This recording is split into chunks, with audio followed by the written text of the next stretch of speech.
What's up boys?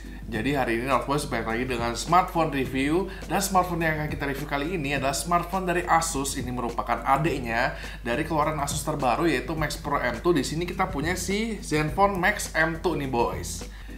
Nah, si Zenfone Max M2 ini kalau misalkan kita lihat ya dari bodinya itu mirip banget sama yang sebelumnya si Max Pro M1. Tapi di sini jadi ya turun kelas lah jadi adiknya.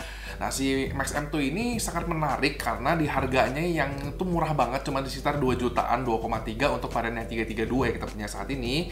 Itu dia sudah menawarkan Snapdragon seri 6 ya. Di sini yang terbaru seri 632, dimana pastinya jauh lebih kuat dibandingkan Snapdragon seri 4 yang ada di kebanyakan smartphone harga 2 jutaan seperti ini. Nah, dari situ membuat daya tarik si Max M2 ini ya menonjol lah.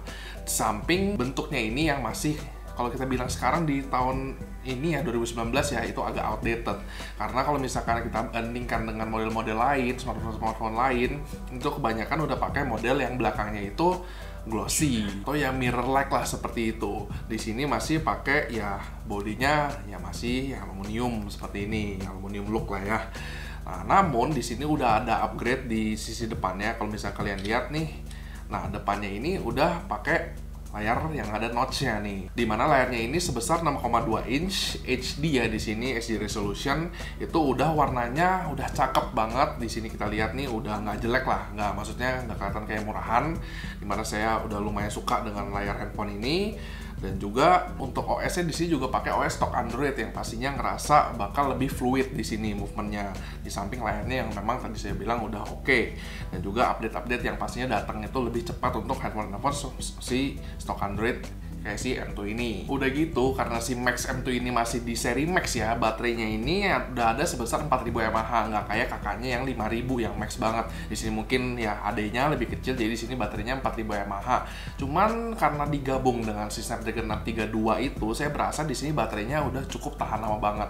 Karena saya pakai itu dengan daily usage itu biasanya tembus sehari lebih 1,5 hari, bahkan ya itu baterainya baru merah gitu, belum habis. Nah, dimana saya merasa di sini untuk battery life udah sangat oke sekali.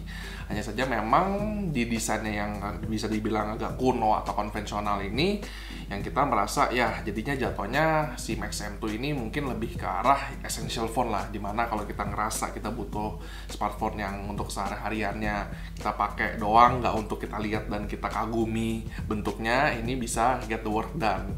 Ya seperti yang kita lihat di sini tombol-tombolnya juga masih sama ya. Di sisi kanan ada power button dan volume rocker. Di sisi kiri ada SIM tray. Di sini udah dual SIM. Udah itu support juga untuk micro SD. Di bawahnya sini ada charging port dan juga ada speakernya.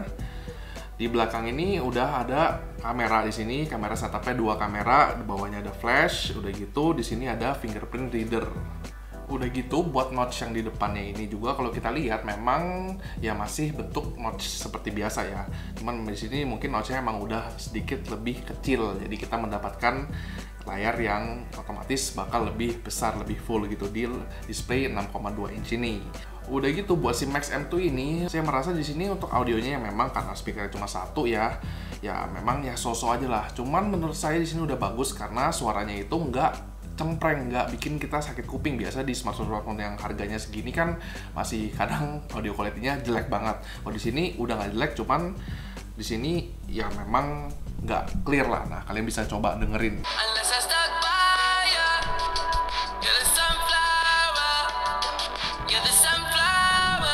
Menurut saya di situ audionya udah cukup bagus ya, memang nggak clear banget, cuman nggak cempreng. Jadi saya suka banget di sini untuk audio si Max M2-nya sendiri. Nah udah gitu untuk video viewing experience di sini ya masih sama lah ya, nggak terlalu gimana banget. Hanya saja saya juga suka di sini penempatan speakernya yang ada di sebelah kanan bawah. Jadi otomatis kalau misalnya kita pegang handphonenya seperti ini untuk denger video ya, untuk nonton video itu nggak ketutupan speakernya oleh tangan kita. Nah ini juga pasti bakal berpengaruh untuk gaming, dimana nanti kalau misalkan kita coba pakai gaming pastinya bakal ya speakernya nggak ketutupan tangan kita juga, karena ya holding positionnya sama pastinya dengan nonton video. Nah setelah kita ngomongin audionya, sekarang kita mau ngomongin soal kameranya, dimana di sini kamera utamanya kamera belakang ya. Di sini 2 kamera setup, dengan kamera pertama itu 13 megapiksel f1.8 dan kamera kedua itu 2 megapiksel depth sensor yang pastinya bakal memberikan kita gambar yang bokeh.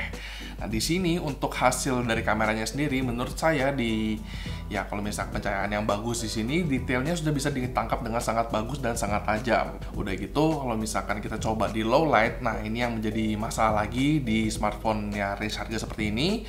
Di low light itu memang detail-detailnya kebanyakan dia sudah gloss over, jadi agak hilang detailnya. Bisa kita lihat di sini jadi agak-agak blurry gitu ya, nggak kelihatan. Udah gitu untuk warnanya juga di sini ya untuk low lightnya sekali lagi warnanya itu ya jadi agak stale gitu, dimana di sini saya melihat ya nggak pop out. Namun untuk hasil foto-foto bokehnya di sini saya merasa di sini SIM X-M2 ini sudah berhasil ya dengan si lensa keduanya ini memberikan kita foto bokeh yang kelihatan cukup natural. Nah, udah gitu untuk footage videonya seperti ini. Ya, ini merupakan footage kamera depan dari Zenfone Max M2 nih boys.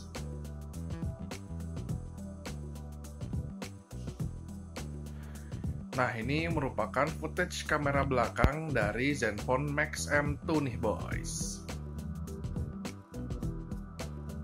Ya, sekarang saatnya kita ngetes di performance-nya nih. Gimana performance-nya? Pertama kita bakal cek di Antutu nih ya.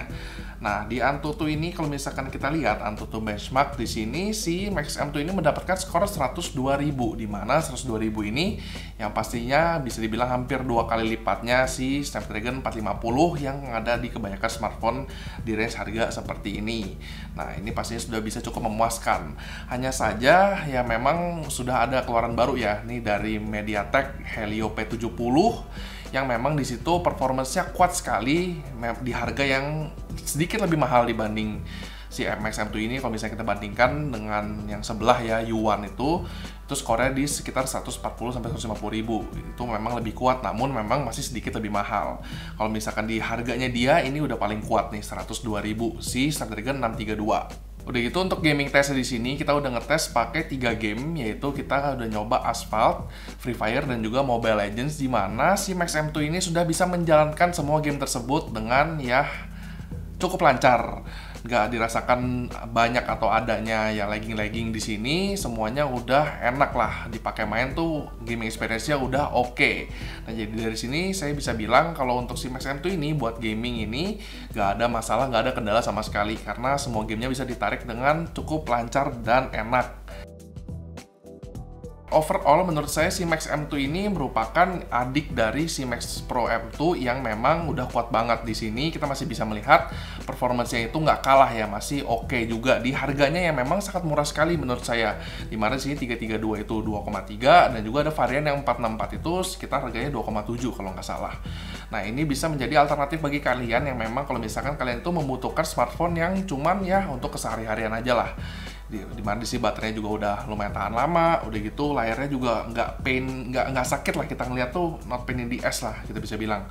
Di sini udah gitu speakernya juga yang nggak abal-abal, jadi menurut saya di sini si Max M2 itu udah cukup oke. Hanya saja memang desainnya yang agak sedikit disayangkan, yang masih agak konvensional atau agak kuno. Ya mungkin memang itu sacrifice-nya lah di sini, dimana kalian ya dapat desain yang biasa aja seperti ini. Namun biasa saja bukan berarti abal-abal ya di sini, karena menurut saya build quality-nya masih oke sekali. Karena di sini masih sturdy banget di sini, saya nggak merasa kayak barang ini kopong atau murahan.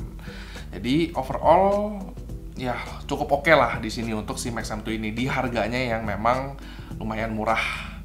Oke, kayak gitu aja boys untuk review kita buat si Zenfone Max M2 ini. Jangan lupa di like videonya, di share ke teman-teman, di subscribe ke channel kita dan follow IG kita @northboys.id. Join Let's Core kita, di situ kita bisa ngobrol-ngobrol dan komen di bawah bagaimana menurut kalian soal si Zenfone Max M2 ini. Kayak gini aja, saya Bola signing out.